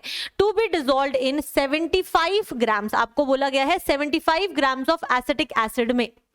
यानी कि यहां पे मुझे समझ आ रहा है कि जो मेरा सॉल्वेंट है वो क्या है, एसिटिक एसिड है, ठीक है। एसिटिक एसिड हमारा सॉल्वेंट है, ठीक है। और एस्कॉर्बिक एसिड क्या है, आपका सल्यूट है। ओके मैम, ठीक है। अब आपको यहाँ पर बेटा इस एसिटिक एसिड का मास जो है वो भी गिवन है, कितना, 75 ग्राम्स। परफेक्ट, कोई इशू नहीं है, आगे बढ़ते हैं। फिर बोलता है to lower its melting point by 1.5 degree Celsius. तो बेटा आपको ये बोल दिया कि उसका मेल्टिंग पॉइंट जो है ना वो कम हो गया बाय 1.5 डिग्री सेल्सियस। अब आप कहोगे मैम कि ये तो मेल्टिंग पॉइंट कम हुआ है, फ्रीजिंग पॉइंट की बात थोड़ी हुई है। बेटा मेल्टिंग पॉइंट क्या होता है, जब सॉलिड लिक्विड में कन्वर्ट होता है तो आप क्या कह देते हो मैम, वो उसका मेल्टिंग पॉइंट है। तो बेटा फ्रीजिंग पॉइंट क्या होता है, फ्रीजिंग पॉइंट क्या होता है, जब लिक्विड सॉलिड में कन्वर्ट होता है। दोनों चीजें हो तो सेम ही टेम्परेचर पे रही है ना। सॉलिड जब इक्विलिब्रियम में होता है लिक्विड के साथ, तो मैम जब सॉलिड लिक्विड में कन्वर्ट होता है तो उसको हम मेल्टिंग कहते हैं, और जब लिक्विड सॉलिड में कन्वर्ट होता है तो हम उसको फ्रीजिंग कहते हैं, है ना। और बेटा ये दोनों चीजें एक ही हैं। अब आप हर बार कंफ्यूज ना हो इसलिए वाटर का एग्जांपल ले लिया करो। जो वाटर का 0 डिग्री सेल्सियस आप फ्रीजिंग पॉइंट कहते हो, एक्चुअली वो आइस का मेल्टिंग पॉइंट भी तो होता है। यानी कि जो आपको यहाँ पर डिफरेंस बताया है 1.5 डिग्री सेल्सियस, वो एक्चुअली आपको डेल्टा TF दिया है विच इज 1.5 डिग्री सेल्सियस। ठीक है, अब आप कहोगे कि मैम यहाँ पर आपको कैसे समझ आया कि एग्जैक्ट डेल्टा TF की वैल्यू दी है। ध्यान से सुनो, acetic acid to lower its melting point by, कितने से लोअर किया यानी कि कितने से कम किया, कितने से कम किया, 1.5 से कम किया। तो जो डिफरेंस है वो कितना है, 1.5 डिग्री सेल्सियस है। तो डेल्टा TF भी आपके पास में है। ठीक है, उसके बाद में बेटा आपको KF की भी वैल्यू दी हुई है। जो KF है वो आपको दिया हुआ है 3.9 केल्विन kg पर मोल। ठीक है, तो मैम हमें ढूंढना क्या है, हमें ढूंढना है एस्कॉर्बिक एसिड का मास। ठीक है बेटा, एस्कॉर्बिक एसिड आपका क्या है, सल्यूट है। तो यानी कि मैम हमें पता है दैट डेल्टा TF जो होता है वो क्या होता है, KF इंटू मोलालिटी होता है। अब डेल्टा TF भी है, KF भी है, मोलालिटी फाइंड आउट करनी है। मोलालिटी कैसे फाइंड आउट करते हैं, मोल्स ऑफ सल्यूट। आपका सल्यूट है एस्कॉर्बिक एसिड, आपको एस्कॉर्बिक एसिड के मास का नहीं पता, तो लेट अस से कि W एस्कॉर्बिक एसिड जो है वो A कर देती हूँ, एस्कॉर्बिक एसिड उसका गिवन मास है। ठीक है, मोलर मास बेटा कैसे निकलेगा, मोलर मास आपको जो फॉर्मूला दिया है ना वो इसीलिए दिया है ताकि आप उसका मोलर मास निकाल सको। तो molar mass of ascorbic acid आपको निकालना पड़ेगा, कैसे, देखो C6 है यानी कि 6 इंटू 12 प्लस हाइड्रोजन कितने 8 गिवन है यानी कि 8 इंटू 1 प्लस ऑक्सीजन 6 दिए हैं यानी कि 6 इंटू ऑक्सीजन का मोलर मास कितना होता है, एक ऑक्सीजन का मोलर मास होता है 16 ग्राम्स पर मोल। तो यानी कि इसको 16 से मल्टीप्लाई करना पड़ेगा, यहां से आपके पास में इसका मोलर मास आएगा। तो क्या आप इसका मोलर मास निकाल पाएंगे, बिल्कुल मैम, मोलर मास यहां पे आप एस्कॉर्बिक एसिड का कैलकुलेट कर लेंगे, डिवाइडेड बाय, बेटा मोलालिटी कैसे निकालते हैं, डिवाइडेड बाय, किससे डिवाइड करूं मैं, ma'am mass of solvent in kg। आपका सॉल्वेंट क्या है, एसिटिक एसिड, और उसका मास आपको ग्राम्स में दिया हुआ है 75 ग्राम्स। तो मैम 75 को 1000 से डिवाइड कर दो तो वो ग्राम्स में कन्वर्ट हो जाएगा। ये वैल्यू अगर आप इसमें पुट करोगे तो डेल्टा TF आपको कितना दिया है बेटा, 1.5 डिग्री सेल्सियस। तो 1.5 चाहे आप डिग्री सेल्सियस में ले लो चाहे आप केल्विन में ले लो, डिफरेंस हमेशा सेम रहता है। सेम चीज मैंने आपको बॉइलिंग पॉइंट वाले टाइम भी समझाई थी। This will be equal to KF, KF कितना दिया हुआ है 3.9 into molality, mass of acetic acid जो आपको निकालना है, molar mass of acetic acid आपको कहां से मिलेगा, ये कैलकुलेट करोगे तो ये मिल जाएगा इनटू बेटा 75 और यहां आ जाएगा 1000। ठीक है, तो इसको जब सॉल्व करोगे तो आपकी ये वैल्यू आ जाएगी। तो अब आपको क्या करना है, आपको कमेंट्स में मुझे WAA कितना है वो कैलकुलेट करके बताना है, और WAA आपका ग्राम्स के अंदर आएगा, ये भी मैं आपको पहले ही बता रही हूं। ठीक है बेटा, यस, तो इस चीज का ध्यान रखना है, इस तरीके से क्वेश्चंस को करना है, क्वेश्चन को बहुत ध्यान से पढ़ना है और ये देखना है कि वो आपसे पूछ क्या रहे हैं। अगर आपने बता दिया, अगर आपको सारी चीजें समझ आ रही है ना, तो सारी इंफॉर्मेशन आपके पास होती है, सिर्फ एक फैक्टर आपको ढूंढना होता है, बहुत आसान होता है। ठीक है, तो मैं साइड होती हूँ, वीडियो को पॉज कर लो और इसको लिख लो, सॉल्व करके कमेंट सेक्शन में मैम को आंसर बता देना। ठीक है, चलो बहुत बढ़िया। अब बेटा जो नेक्स्ट चीज हम पढ़ने वाले हैं वो है ऑस्मोटिक प्रेशर। अच्छा हाँ, बहुत सारे स्टूडेंट्स मुझे ये बोल रहे थे कमेंट्स में कि मैम एनसीईआरटी से होमवर्क दो, बेटा क्या आपको क्वेश्चन पढ़ के समझ आता है कि वो क्या पूछ रहा है आपसे? हमने ऑलमोस्ट पूरा एनसीईआरटी का चैप्टर जो है वो कर लिया। अब अगर मैं आपको होमवर्क क्वेश्चंस भी देने लगी हर पार्ट के बाद में, तो आपको तो पता लग जाएगा ना कि आज हमने ये टॉपिक किया है तो मुझसे सिर्फ इसी टॉपिक से रिलेटेड क्वेश्चंस पूछ रही होंगी मैम, इसीलिए मैम ने आज ये होमवर्क दिया है। बेटा आपको ये जज करना है, क्योंकि पेपर में आपके पास में ऐसे नहीं आएगा। पेपर में क्या होगा? पेपर में आपके पास में पूरा आएगा। ये बात मानते हो ना कि पेपर में सारे चैप्टर्स के क्वेश्चंस एक साथ आते हैं, तो वहां पे क्या मैं आपको बताने आऊंगी कि बेटा ये ना वो वाले टॉपिक से क्वेश्चन है तो यहाँ पे ये वाला फॉर्मूला लगेगा? नहीं ना, आपको खुद जज करना है। तो इसीलिए पूरी एनसीईआरटी ही आपका होमवर्क है भाई। एनसीईआरटी को पढ़ो, क्वेश्चन को पढ़ो, क्वेश्चन को देखो कौन से पार्ट से है और जज करना शुरू करो कि वो सॉल्व कैसे होगा। अगर मैं हर सब टॉपिक के बाद में आपको होमवर्क क्वेश्चंस देने लगी तो आपको पता चल जाएगा कि इस एनसीईआरटी में मैम ने अगर आज ये होमवर्क दिया तो पक्का ये इसी सब टॉपिक से है। ये आपके ना मेंटली आपके दिमाग में आ जाएगा, बट यू हैव टू जज कि क्वेश्चन मुझसे क्या पूछ रहा है और मैं यहाँ पे क्या अप्लाई करूं। तो पूरा चैप्टर पढ़ के आपको एनसीईआरटी के क्वेश्चंस करने चाहिए, ये मेरा मानना है, ठीक है। बाकी आप अगर किसी और तरीके से पढ़ते हैं तो that is all on you, but I think कि अगर आपने पूरा चैप्टर पढ़ लिया और फिर आप क्वेश्चन सॉल्व करोगे तो आपको एक्चुअली पता लगेगा कि आपसे किस तरह से क्वेश्चन सॉल्व करने, कौन से सब टॉपिक से क्वेश्चन आ रहे हैं, कैसे सॉल्व करना है। ये बहुत इंपॉर्टेंट होता है, ठीक है। ओके बहुत बढ़िया, आई होप आपको समझ आ गया। तो अब आपकी पूरी एनसीईआरटी होमवर्क है, लास्ट में मैं लिख दूंगी, ओके ठीक है। अब देखो ऑस्मोटिक प्रेशर। ऑस्मोटिक प्रेशर के लिए ना मैं एक बार ऑस्मोटिक प्रेशर पढ़ा रही थी किसी क्लास में, तो मुझे स्टूडेंट ने मुझे एक बच्चे ने ही वो नोटिस करवाया था। क्या नोटिस करवाया था, ध्यान से देखना। ऑस्मोटिक प्रेशर, ऑस्मोटिक प्रेशर यानी कि O और P। जो ओपी ओपी लिखते हैं ना आप लोग, है ना, एक्चुअली केमिस्ट्री इज ओपी, है ना, यस। तो उन्होंने मुझे ये नोटिस करवाया था कि मैम केमिस्ट्री के अंदर ये रियल ओपी, तो रियल ओपी की डेफिनेशन पता है क्या होती है? ऑस्मोटिक प्रेशर, है ना। हाँ चलो अब समझते हैं कि ऑस्मोटिक प्रेशर क्या है। ऑस्मोटिक प्रेशर समझने से पहले आपको एक इंपॉर्टेंट वर्ड समझना पड़ेगा, विच इज ऑस्मोसिस। ऑस्मोसिस, अगर आपको ये समझ आएगा तो फिर आपको ऑस्मोटिक प्रेशर समझ आएगा। अब ऑस्मोसिस समझने के लिए मैम हमें क्या करना पड़ेगा? ऑस्मोसिस समझने के लिए बच्चे आपको जाना पड़ेगा किचन के अंदर। अगर आप किचन में जाएंगे तो आपको बनानी पड़ेगी चाय। तो बहुत सारे बच्चों ने जिंदगी में कभी ना कभी चाय बनाई ही होगी, मैंने भी बनाई है, आपने भी बनाई है, हर बच्चे ने कभी ना कभी तो चाय बनाई होगी, है ना।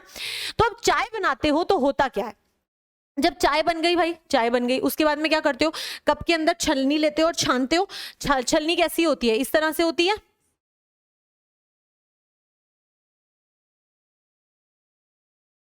काफी वाहियात ड्राइंग बनाई है मैम ने, बट हाँ कुछ इसी तरह की छलनी होती है। इसमें से मैम हम चाय छानते हैं तो क्या होता है, जो आपकी चाय पत्ती होती है वो बेटा ऊपर रह जाती है और पूरी की पूरी चाय नीचे चली जाती है। तो आप क्या बोल सकते हो कि मैम क्योंकि चाय पत्ती का साइज बड़ा होता है तो वो चाय पत्ती ऊपर रह जाती है और बाकी जो साइज छोटा होता है जिनका, वो उसके अंदर से पास हो जाती है। यानी कि हम क्या कह सकते हैं, दैट जो छलनी है वो क्या कर रही है बेटा, वो बहुत ही ज्यादा स्मार्टली कुछ स्पेशल चीजों को ही अपने अंदर से पास होने दे रही हैं और कुछ चीजों को रोक दे रही हैं। यानी कि उसने अपना एक क्राइटेरिया बनाया हुआ है कि अगर इस साइज, इतने साइज के तुम हो तो तुम यहां से निकल सकते हो, लेकिन अगर तुम्हारा साइज उससे ज्यादा बड़ा है तो तुम नहीं जा सकते, राइट। यानी कि वो बहुत सिलेक्टिव है कि उसके अंदर से कौन पास होगा। और ऐसे जो आपको अलाउ करे कुछ पर्टिकुलर चीजें उनमें से क्रॉस हो पाए और ना हो पाए, ऐसी चीजों को बोला जाता है सेमी परमिएबल मेम्ब्रेन। तो बेटा ये जो है वो आपकी सेमी परमिएबल मेम्ब्रेन की तरह एक्ट कर रही है।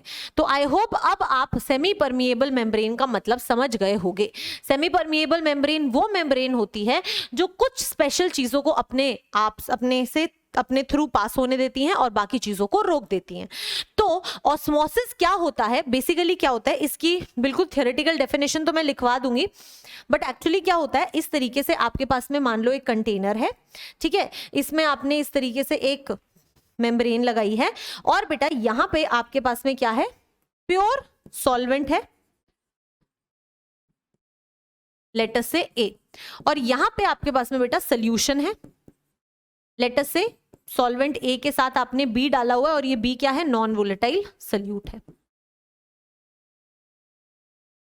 ठीक है, ओके। तो ये जो आपकी सेमी परमिएबल मेम्ब्रेन है, सेमी परमिएबल मेम्ब्रेन, ठीक है। तो बेटा इसको SPM भी बोलते हैं, ठीक है। SPM बोल दूंगी, बार बार इतना बड़ा नाम नहीं लिखूंगी, ठीक है। तो अब देखो, अब ये सेमी परमिएबल मेम्ब्रेन क्या कहती है कि मेरे अंदर से सिर्फ और सिर्फ सॉल्वेंट के पार्टिकल्स जा सकते हैं, सल्यूट के पार्टिकल्स नहीं जा सकते। यानी कि इसके थ्रू आपका सॉल्वेंट जो है वो यहां से यहां पास हो सकता है। और अगर आप कहोगी मैम यहां से भी कुछ आना चाहता है, तो बेटा यहां से भी इधर, तो बेटा यहां से भी इधर जो है वो सिर्फ और सिर्फ आपका सॉल्वेंट का पार्ट आ सकता है, सल्यूट का पार्ट नहीं आ सकता। तो सेमी परमिएबल मेम्ब्रेन बहुत स्पेसिफिक होती है कि उसके अंदर से कौन पास हो सकता है, ठीक है। और ये जो प्रोसेस होता है ना, जिसके अंदर ये मूवमेंट हो रही होती है, इसको ऑस्मोसिस कहते हैं। ऑस्मोसिस में क्या होता है, ऑस्मोसिस में क्या होता है, अब वो समझ लो। ये तो था आपका सेमी परमिएबल मेम्ब्रेन का कॉन्सेप्ट। ऑस्मोसिस में क्या होता है कि सिर्फ और सिर्फ आपका प्योर सॉल्वेंट जो है वो सॉल्यूशन की साइड मूव करता है।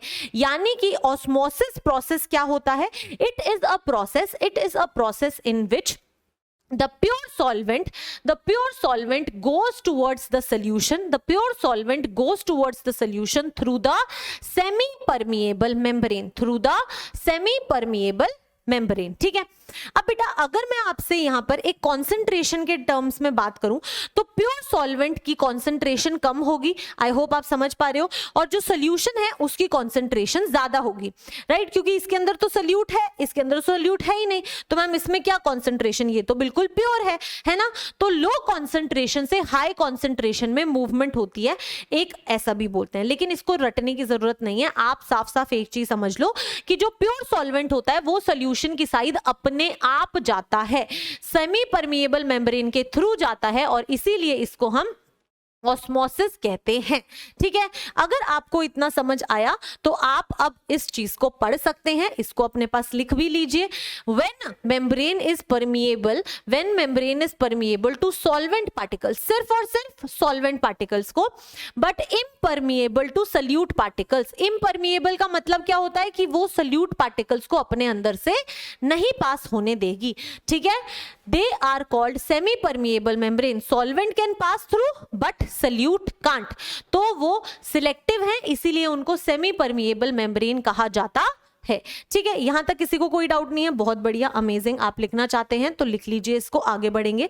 आगे अगर हम बढ़ेंगे तो हम अब ऑस्मोसिस को समझेंगे। ऑस्मोसिस मैंने आपको समझा दिया, मैं फिर से यहाँ पे डायग्राम के साथ आपको समझा दूंगी, ठीक है। इस तरीके से आपके पास में एक कंटेनर है, इसमें से हमें पता है दैट जो मूवमेंट है वो ये आपकी सेमी परमिएबल मेम्ब्रेन है, तो मैं SPM लिख दूं, अब किसी को कोई दिक्कत नहीं है। यहां पे आपके पास में क्या है, प्योर सॉल्वेंट ए, और ये क्या है आपका सोल्यूशन, जिसको कहेंगे A+B, ठीक है। तो ये B क्या है आपका, नॉन वोलेटाइल सल्यूट है। तो अब होगा क्या भाई, देखो, movement of solvent molecules through the semi permeable membrane. Movement of solvent, सिर्फ और सिर्फ सॉल्वेंट मॉलिक्यूल्स का मूवमेंट होगा, इस तरफ मूवमेंट होता है ऐसे, ठीक है। तो movement of solvent molecules through the semi permeable membrane from the pure solvent side to the solution. बेटा ये बहुत इंपॉर्टेंट लाइन है, मैं बार बार बोल रही हूं कि इसको मिस मत करना कि प्योर सॉल्वेंट से सोल्यूशन की साइड मूवमेंट होता है। प्योर सॉल्वेंट से सोल्यूशन की साइड मूवमेंट होता है तो उसे ऑस्मोसिस कहते हैं, ठीक है। From less concentration to more concentration, आप किसी भी तरह याद कर सकते हो। मैं प्योर सॉल्वेंट से सोल्यूशन वाला याद करती हूं। अगर आप देखोगे तो इस साइड लो कॉन्सेंट्रेशन है क्योंकि सल्यूट है ही नहीं, और यहां पे हाई कॉन्सेंट्रेशन है, इसीलिए लो कॉन्सेंट्रेशन से हाई कॉन्सेंट्रेशन साइड मूवमेंट होती है, तो उसे ऑस्मोसिस कहा जाता है, ठीक है। इतना क्लियर हुआ, ये कॉन्सेप्ट क्लियर हुआ। अब बेटा आपका जो नेक्स्ट वर्ड आता है that is your osmotic pressure. तो अब मैम आपको ऑस्मोटिक प्रेशर समझा देंगी, यहां पे समझा दूं ऑस्मोटिक प्रेशर। चलो यहां मैम लिखती हैं ऑस्मोटिक प्रेशर। अब ऑस्मोटिक प्रेशर कैसे समझेंगे, ठीक है। अगेन बेटा जो आपका ऑस्मोसिस है उसी को पहले आपको बनाना पड़ेगा, ठीक है। ये आपका ऑस्मोसिस वाला प्रोसेस है, स्ट्रेट लाइन लगाई, सेमी परमिएबल मेम्ब्रेन, यहां पे है प्योर सॉल्वेंट, ठीक है, और यहां पे है आपका सोल्यूशन। ठीक है, अब होगा क्या, होता क्या है कि यहां पे खाली जगह बना के यहां से बेटा कुछ प्रेशर एक्सर्ट किया जाता है, यहां से कुछ प्रेशर एक्सर्ट किया जाता है, लेट अस से P डैश। ठीक है, अब होता क्या है, आपको पता है कि जब मूवमेंट यहां से यहां हो रही है, जब मूवमेंट यहां से यहां हो रही है और इस प्रोसेस को ऑस्मोसिस कहते हैं, तो बेटा ऑस्मोसिस हो रही है, सब अपनी मर्जी से चल रहे हैं। अब क्या होगा, अगर आपको किसी को रोकना है, अब कोई चल रहा है तो आप इसको रोकोगे कैसे, आप कहोगे रुको, यू विल से पॉज, तो जो चल रहा होगा वो एकदम रुक जाएगा। अब सोचो मैं जिस फोर्स से चल रही हूं, मुझे रोकने के लिए बिल्कुल उतनी ही फोर्स लगानी पड़ेगी, उतना ही मेरे पे प्रेशर लगाना पड़ेगा। मैं जिस फोर्स के साथ मूव कर रही हूं, अगर मेरे ऊपर उतना ही फोर्स लगा दोगे तो मैं रुक जाऊंगी, है ना। हाँ, तो बेटा इधर से आपका जब प्योर सॉल्वेंट मूव कर रहा होता है और आपको इस सॉल्वेंट की मूवमेंट को रोकना है, आपको ऑस्मोसिस को रोकना है, तो आप क्या करोगे, आप इसकी ऑपोजिट डायरेक्शन में, जब आप यहां से प्रेशर लगाओगे तो ये इधर प्रेशर लग जाएगा, मतलब प्रेशर क्या है, आप यहां से प्रेशर लगाओगे तो ये इधर प्रेशर लग जाएगा। इतना समझ आ रहा है? Yes ma'am. तो ये प्रेशर जो है वो आप इतना लगाओगे कि वो सिर्फ और सिर्फ इस सॉल्वेंट की मूवमेंट को रोक सके। कोई ऐसे चल रहा था, आपने सिर्फ इतना प्रेशर लगाया कि वो रुक जाए, है ना। हाँ, तो ये ऐसे चल रहा था और आपने इतना प्रेशर लगाया कि एकदम ऐसे रुक जाए, तो बेटा इस प्रेशर को कहते हैं ऑस्मोटिक प्रेशर। तो ऑस्मोटिक प्रेशर क्या है, वो प्रेशर जो आपने यहां पर लगाया, ये क्या हो जाएगा, ऑस्मोटिक प्रेशर। तो ऑस्मोटिक प्रेशर को कैसे डिफाइन कर सकते हैं, ऑस्मोटिक प्रेशर वो प्रेशर होता है जो आप लगाते हो ताकि आप प्योर सॉल्वेंट की मूवमेंट को रोक सको या फिर आप ऑस्मोसिस प्रोसेस को रोक सको, उतना जो प्रेशर लगता है उसे कहते हैं ऑस्मोटिक प्रेशर। या फिर एक और डेफिनेशन क्या हो सकती है कि जितना प्रेशर यहां से लग रहा था उसको रोकने के लिए आपने जितना लगाया, वो प्रेशर जो होगा वो आपका ऑस्मोटिक प्रेशर हो जाएगा उसके इक्वल, राइट। यस, तो आई थिंक आपको ऑस्मोटिक प्रेशर समझ आ गया, तो अब आपको डेफिनेशन समझ आ जाएगी।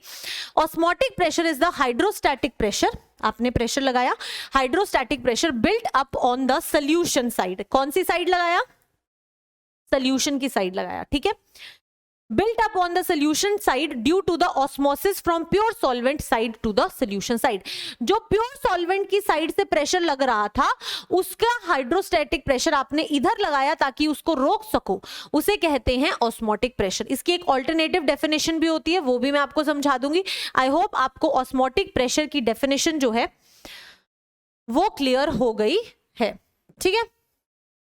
तो ये ऑस्मोटिक प्रेशर आपसे बहुत बार पूछा जाता है, तो ये गलती नहीं करनी है, ठीक है, कोई इशू नहीं है, बहुत बढ़िया। concentrated solution containing non-volatile solute will have a greater osmotic pressure but lower vapor pressure। अब आप कहोगे कि मैम ये लाइन हमें बिल्कुल नहीं समझ आई। अगर आपको ये नहीं समझ आई तो अभी मैम समझाएंगी, होगा क्या, देखो। A solution containing non-volatile solute, यानी कि आपका ये वाला सोल्यूशन है जो non-volatile solute कंटेन कर रहा है, will have greater osmotic pressure, ठीक है। तो बेटा इसका, अगर आप इसका ऑस्मोटिक प्रेशर देखोगे तो जितना ज्यादा कंसंट्रेशन होगा सॉल्वेंट उतना ही ज्यादा सोल्यूशन की साइड जाएगा और उतना ही ज्यादा आप ऑस्मोटिक प्रेशर लगाओगे, है ना। तो यही बात ये बोल रहा है यहां तक कि concentrated solution containing non volatile solute will have a greater osmotic pressure, ठीक है मैम। लेकिन बेटा अगर आप वेपर प्रेशर की बात करो, तो आपको पता है कि इसी सोल्यूशन का वेपर प्रेशर कम होगा। ऑस्मोटिक प्रेशर और वेपर प्रेशर एक नहीं है, वो अलग चीज है।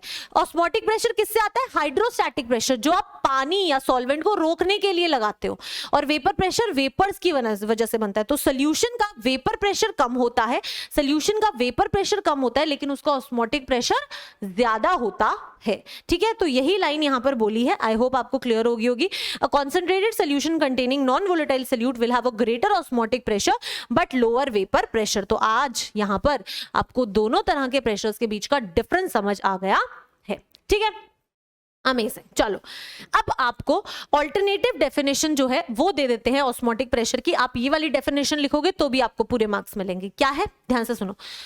Exact pressure to be applied on the solution side, solution की साइड एग्जैक्ट प्रेशर लगाना है, exact pressure applied to the solution side in perpendicular direction so as to stop the osmosis from pure solvent side. इधर से pressure लगाओ ताकि जो इधर से आपका ऑस्मोसिस प्रोसेस है वो रुक जाए, है ना। यस, तो ये होता है आपका ऑस्मोटिक प्रेशर। अब यहां तक भी क्लियर हो गया। इसके बाद में नेक्स्ट टॉपिक है हाँ रिवर्स ऑस्मोसिस। ठीक है मैम, यहां तक क्लियर हो गया। अब आगे बताओ, आगे मैम आपको बताएंगी रिवर्स ऑस्मोसिस। अब रिवर्स ऑस्मोसिस क्या होता है, ठीक है, तो यहां लिख देते हैं रिवर्स ऑस्मोसिस। अब रिवर्स ऑस्मोसिस कैसे समझना है, बिल्कुल वही कहानी बेटा, अब बिल्कुल वही कहानी। ठीक है, यहां से आए, इसको रोकने के लिए यहां से प्रेशर लगाया, रुक गए। अब अगर ये बहुत ताकतवर है, अब अगर ये बहुत ताकतवर है तो ये और प्रेशर लगा दे। अगर इसने इसके ऊपर और प्रेशर लगा दिया तो क्या होगा, ये इस साइड मूव करने लग जाएगा, है ना। पहले ये आ रहा था, इधर से प्रेशर आया, रुक गया, फिर इसने और प्रेशर लगा दिया, और लगा दिया तो ये इधर मूव करने लग जाएगा। तो बेटा जब आप ऑस्मोटिक प्रेशर से ज्यादा प्रेशर लगा दोगे, जब आप ऑस्मोटिक प्रेशर से, जब आप, ये था प्योर सॉल्वेंट और ये है आपका यहां से pressure P dash. P dash क्या था आपका, ऑस्मोटिक प्रेशर था। ठीक है, ये आपका सोल्यूशन है। ठीक है, पहले मूवमेंट इस साइड हो रही थी, ठीक है, कोई दिक्कत नहीं है, यहां तक क्लियर था। अब अगर आपने इतना प्रेशर लगाया कि P डैश के इक्वल था, तो वो क्या होगा मैम, तो वो होगा ऑस्मोटिक प्रेशर, रुक जाएगा। अगर आपने कोई P प्रेशर लगाया जो इससे भी ज्यादा है, तो क्या होगा मैम, अगर आपने इससे भी ज्यादा प्रेशर लगा दिया ना, तो मूवमेंट किधर हो जाएगी, इधर हो जाएगी, यानी कि सॉल्यूशन से सॉल्वेंट की साइड मूवमेंट होने लग जाएगी। लेकिन आपको पता है कि ये सेमी परमिएबल मेम्ब्रेन जो है वो सिर्फ सॉल्वेंट को जाने देती है, सिर्फ सॉल्वेंट को जाने देती है। यानी कि आप क्या कहोगे, जब आप प्रेशर ऑस्मोटिक प्रेशर से ज्यादा लगा दोगे तो सॉल्यूशन से सॉल्वेंट की साइड मूवमेंट होगी, लेकिन ये अलाउ करेगी ओनली सॉल्वेंट को। तो सॉल्यूशन में से जो आपका प्योर सॉल्वेंट है वो आपका इस प्योर सॉल्वेंट की साइड मूव करने लगेगा, और इस प्रोसेस को कहते हैं रिवर्स ऑस्मोसिस। तो आपने बेसिकली करा क्या, ऑस्मोसिस हो रहा था, इस तरफ मूव कर रहे थे, आपने ऐसा प्रेशर लगाया कि ये पीछे चला गया, तो आपने ऑस्मोसिस का रिवर्स कर दिया, तो उसे कहते हैं रिवर्स ऑस्मोसिस। ठीक है, आई होप आपको रिवर्स ऑस्मोसिस समझ आ गया होगा। अगर आप रिवर्स ऑस्मोसिस देखो तो इसको RO भी कहते हैं। बेटा जो रिवर्स ऑस्मोसिस प्रोसेस होता है ना, हम जो प्योरिफाइड पानी पीते हैं, जो हम RO में पानी पीते हैं, जो हमारे एक्वा गार्ड्स होते हैं, उन सब में यही प्रोसेस यूज किया जाता है। आपको पता है पानी कितना इम्प्योर होता है, उसमें कितनी इम्प्योरिटीज होती हैं, तो उसको प्योर कैसे करते हैं, उसको प्योर ऐसे ही करते हैं, रिवर्स ऑस्मोसिस से। इधर आपका इम्प्योर पानी होगा, यहाँ पे आपका प्योर पानी होगा, आप इतना प्रेशर लगाओ कि वो आपके ऑस्मोटिक प्रेशर से ज्यादा हो, तो ये जो इम्प्योर पानी है इसमें से प्योर पानी आपका इस साइड आ जाएगा और इधर आपकी इंप्योरिटीज रह जाएंगी, और आपको इसी तरह से प्योर वाटर पीने को मिलता है। तो ये होता है रिवर्स ऑस्मोसिस। अब जब मम्मी पानी लाके दे RO से, तो मम्मी को बोलना आपको पता है ये कैसे चलता है, थोड़ी सी हवा करो ना अपनी नॉलेज की। जब मैम सिखा रही है तो जाके वहां पे अपनी नॉलेज की हवा करो। ऐसे बहुत सारे गेस्ट आए हो तो उनके बीच में बैठ के बताओ कि आपको पता है ये RO कैसे चलता है, रुको मैं बताता हूँ, रुको मैं बताती हूँ, देखना कितनी हवा होगी, है ना। हाँ, तो ऐसे आपका RO वर्क करता है। ठीक है, अब रिवर्स ऑस्मोसिस की डेफिनेशन पढ़ लेते हैं। If the pressure applied on solution side is greater than the osmotic pressure, solution की साइड अगर आपने प्रेशर ज्यादा अप्लाई कर दिया तो solvent will flow from the solution side to the pure solvent side, ठीक है, and it is called the reverse osmosis। तो reverse osmosis इसे कहते हैं। आपसे क्वेश्चन ऐसे भी पूछा जा सकता है, what is reverse osmosis, definition के साथ डायग्राम बना के लिखोगे तो 100% ज्यादा मार्क्स मिलेंगे। ठीक है, कोई दिक्कत नहीं है, बहुत बढ़िया। अब अगला क्या बोलता है कि अगर आपके पास में दो सॉल्यूशंस है जिनका ऑस्मोटिक प्रेशर सेम हो तो उन्हें आइसोटोनिक सॉल्यूशंस कहते हैं। तो इमेजिन करो कि आपके पास में एक कंटेनर है जिसमें आपने दो सॉल्यूशंस रखे हुए हैं। इधर है आपका सॉल्यूशन A और इधर है आपका सॉल्यूशन B, दोनों ही सॉल्यूशंस हैं इस बार। ठीक है, लेटस से बेटा एक बहुत इंपॉर्टेंट चीज बता रही हूं कि जो ऑस्मोटिक प्रेशर होता है ना, उसको रिप्रेजेंट किया जाता है पाई से। किससे? पाई से। ठीक है, तो लेटर से इसका ऑस्मोटिक प्रेशर पाई 1 है, इसका ऑस्मोटिक प्रेशर पाई 2 है। तो अगर if pi 1 is equal to pi 2, अगर दोनों का ऑस्मोटिक प्रेशर्स इक्वल है तो इन दोनों सॉल्यूशंस को आइसोटोनिक सॉल्यूशंस कहा जाता है। तो इन दोनों सॉल्यूशंस को क्या बोला जाता है? आइसोटोनिक सॉल्यूशंस कहा जाता है। ठीक है, यस मैम, बहुत बढ़िया बेटा, बहुत बढ़िया।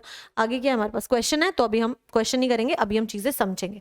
आइसोटोनिक सॉल्यूशन आ गया, अब हम क्या पढ़ेंगे? अब हम एक्सप्रेशन पढ़ेंगे कि भाई कैलकुलेशंस कैसे करते हैं। तो अब चलो हेडिंग लिख लो, mathematical expression, mathematical expression for osmotic pressure. ठीक है, तो मैथमेटिकल एक्सप्रेशन ऑस्मोटिक प्रेशर क्या होगा बेटा? हमें पता है ना, PV is equal to nRT होता है, आइडियल गैस इक्वेशन जो आपको पता है, PV is equal to nRT। इसी से ही आप डिराइव कर सकते हो। कैसे? जो P होगा that will be equal to number of moles by volume into R into T। P will be equal to C concentration RT। ये जो P होता है ये एक्चुअली आपका पाई CRT होता है। तो ये जो एक्सप्रेशन है, ये एक्सप्रेशन है आपका किसका? ऑस्मोटिक प्रेशर का। Pi is equal to CRT, जहां पर C जो है वो क्या है? कॉन्सेंट्रेशन ऑफ सोल्यूशन, आपके सोल्यूशन का कॉन्सेंट्रेशन है। जो भी सोल्यूशन है आपका, उसकी कॉन्सेंट्रेशन आप यहां पर लिखोगे। R क्या है? R होगा बेटा आपका गैस कांस्टेंट। R क्या होगा आपका?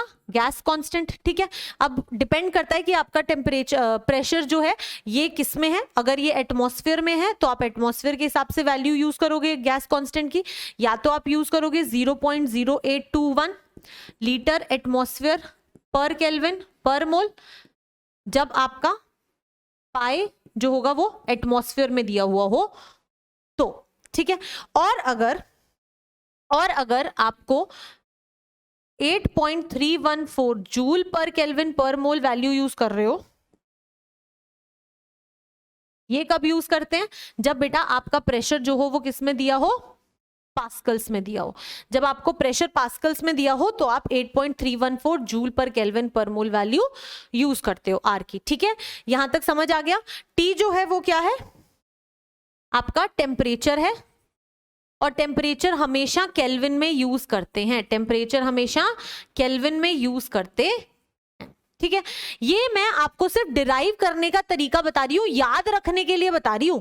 ठीक है, ये सिर्फ याद करने के लिए बता रही हूं कि जो आपका ऑस्मोटिक प्रेशर होता है वो इस तरीके से कैलकुलेट किया जाता है। यहां लिख लो, पाई जो है वो क्या है आपका? Osmotic pressure.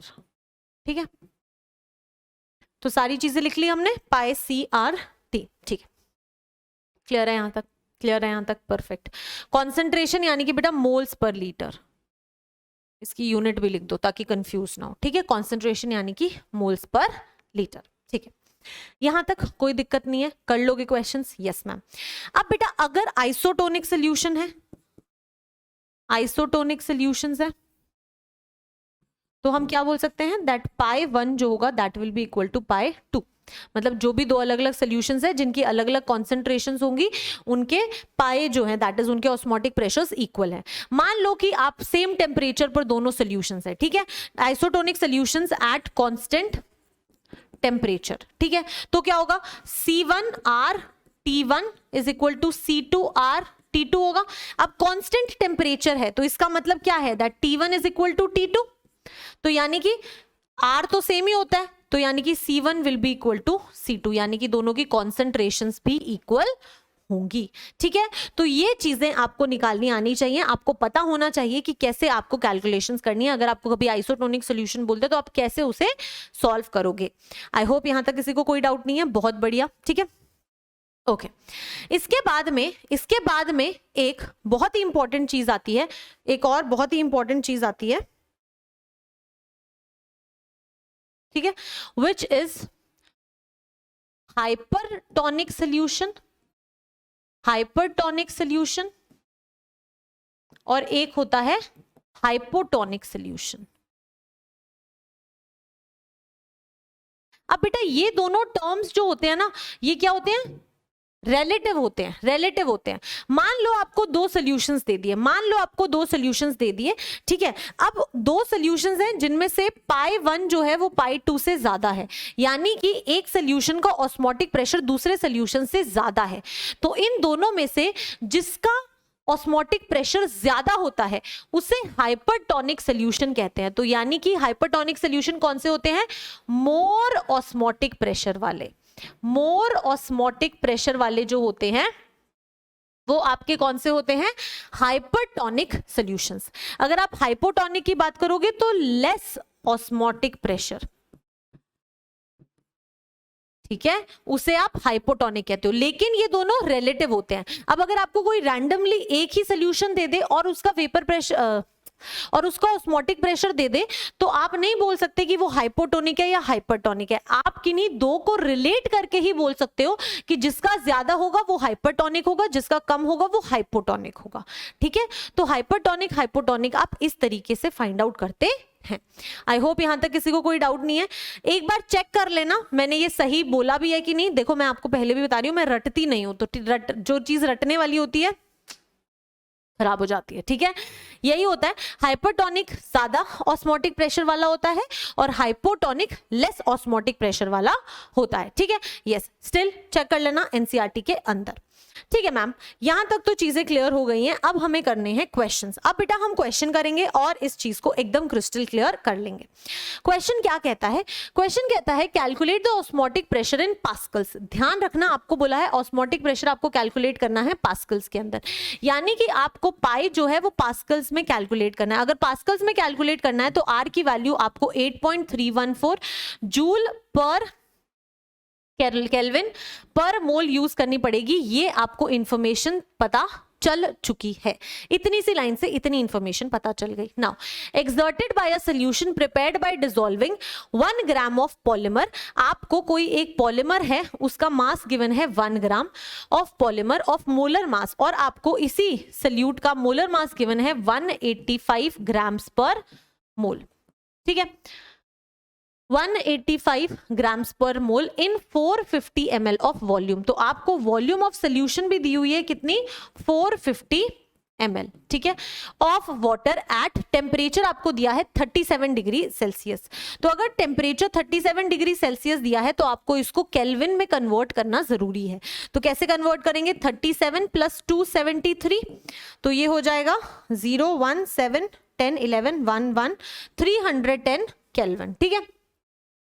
ऑस्मोटिक प्रेशर मुझे कैलकुलेट करना है। मुझे पता है दैट पाई जो होता है वो CRT होता है, और C क्या है यहाँ पे? कॉन्सेंट्रेशन। कॉन्सेंट्रेशन यानी कि मोलैरिटी। तो मैं कॉन्सेंट्रेशन कैसे निकाल सकती हूँ? ध्यान से देखो बेटा, कॉन्सेंट्रेशन C जो होगा वो होता है moles of solute upon volume of solution, किसके अंदर? लीटर्स में। देख रहे हो हर जगह पे आपके कॉन्सेंट्रेशन टर्म्स यूज हो रहे हैं। अब मोल्स ऑफ सोल्यूट कैसे निकलेंगे? सोल्यूट का आपको मास भी गिवन है, मोलर मास भी गिवन है, तो 1/185 हो जाएगा। मोल्स आ जाएंगे डिवाइडेड बाय वॉल्यूम। आपको लीटर्स में चाहिए, आपको वॉल्यूम मिलीलीटर्स में दी हुई है, तो 450 को 1000 से डिवाइड कर दो, तो 450 डिवाइडेड बाय 1000, ये आपकी कॉन्सेंट्रेशन आ गई। तो आप पाई निकाल सकते हो, that is osmotic pressure. C की वैल्यू डाल दो 1/185 into 450 upon 1000, C into R। बेटा R की वैल्यू क्या यूज करोगे? मैम ने बताया 8.314, तो ये आ जाएगा 8.314 इंटू टेम्परेचर कितना यूज करोगे? अभी कैलकुलेट किया 310, तो यहां आ जाएगा 310। तो इसको सॉल्व करो और मुझे बताओ कि पाई की वैल्यू क्या आएगी, और वो पाई की वैल्यू आपकी पास्कल्स में आएगी। इस चीज का आपको ध्यान रखना है क्योंकि आपने R की वैल्यू वो यूज की है, ठीक है। अगर आपने R 0.0821 यूज किया होता तो आपकी पाई की वैल्यू एटमॉस्फेयर में आती। तो ये चीज आपको ध्यान रखनी होती है, ठीक है। ओके, तो देख रहे हो क्वेश्चंस बहुत आसान होते हैं, बस आपको अपनी इंफॉर्मेशन को लिखना है, यूनिट कन्वर्जन का ध्यान रखना है, ठीक है। अब आगे के दो क्वेश्चंस जो हैं, हमने जितनी चीजें पढ़ ली ना उसी से रिलेटेड है। तो again this is your homework question बेटा। मैं आपको सारी चीजें पढ़ा चुकी हूँ, ठीक है, मैंने कोई अलग से चीज नहीं लिखी है यहाँ पे, आपको होमवर्क क्वेश्चन दे रही हूँ, ठीक है। अगर नहीं हुआ आपसे तो आप कॉमेंट्स में लिखो, then I will solve the question for you, ठीक है। ये आपका होमवर्क क्वेश्चन है and again this is also your homework question. तो दो होमवर्क क्वेश्चंस दे रही हूं, जितना भी हमने अभी तक किया है उससे रिलेटेड, ठीक है। यस, एंड इसके साथ हम हमारे सेशन के एंड पर आ गए हैं। तो बेटा सारी कॉलिगेटिव प्रॉपर्टीज जो हैं वो हम खत्म कर चुके हैं, ठीक है। 4 ही कॉलिगेटिव प्रॉपर्टीज हैं जो आपको यहाँ पर डिस्कस करनी है। अब बहुत सारे स्टूडेंट्स को होमवर्क की बड़ी टेंशन रहती है, तो मैं आप लोगों के लिए प्लीज होमवर्क दे ही देती हूँ। Homework is NCERT in text questions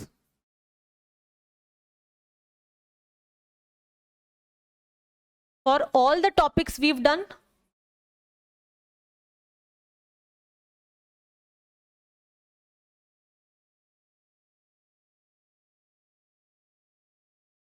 ठीक है, एज वेल एज सेम ही intext questions plus back exercise. अब क्वेश्चन को पढ़ो और खुद जज करने की कोशिश करो कि हाँ हमने ये पार्ट किया हुआ है या नहीं किया हुआ। अभी हमने जो टॉपिक नहीं डिस्कस किया है that is your वैंट half factor, ठीक है। वैंट हॉफ फैक्टर जो होता है, यहां से बेटा एबनॉर्मल मोलर मास आता है,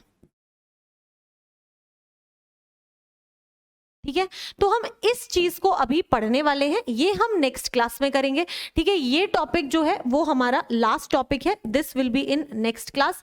उससे पहले आपको पूरी एनसीईआरटी में जहां जहां पे जो जो क्वेश्चंस दिख रहे हैं आप हर क्वेश्चन ट्राई कर सकते हैं, because you have covered all the topics. बस जो वैंट हॉफ फैक्टर वाले क्वेश्चंस हैं उनको छोड़ दो, उसके अलावा सारे क्वेश्चंस आप कर सकते हैं। एनसीईआरटी को पढ़ो बेटा, इंटेक्स क्वेश्चंस जो उनके बाद वाले हैं उनको करो, ठीक है। सॉल्व एग्जांपल्स भी खुद करो, ये बहुत बड़ी गलती करते हो जो सॉल्व एग्जांपल्स खुद नहीं करते हो। सॉल्व एग्जांपल्स भी खुद करो बेटा, तभी तो समझ आएगा, देख के तो कोई भी कर लेता है ना।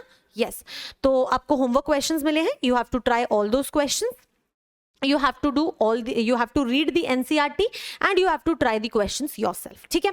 yes, कल हम मतलब नेक्स्ट क्लास में हम बेसिकली क्या करेंगे, हम अपना लास्ट टॉपिक पढ़ेंगे विच इज वैंट हॉफ फैक्टर। बहुत ही इंटरेस्टिंग है, बहुत ही इंटरेस्टिंग टॉपिक है, बहुत ही सारे न्यूमेरिकल्स उस पर हम प्रैक्टिस करने वाले हैं, सारा का सारा न्यूमेरिकल अप्रोच ही है उसके अंदर, ठीक है। यस, तो आई होप आपको आज का सेशन अच्छा लगा होगा। बहुत ज्यादा टिपिकल चीजें तो थी नहीं, मतलब पहले वाले से रिलेटेड ही था, कोई बहुत ज्यादा कंफ्यूजिंग वाली चीज नहीं थी, एंड आई होप आप लोगों को सारी चीजें क्लियर हुई होंगी, ठीक है।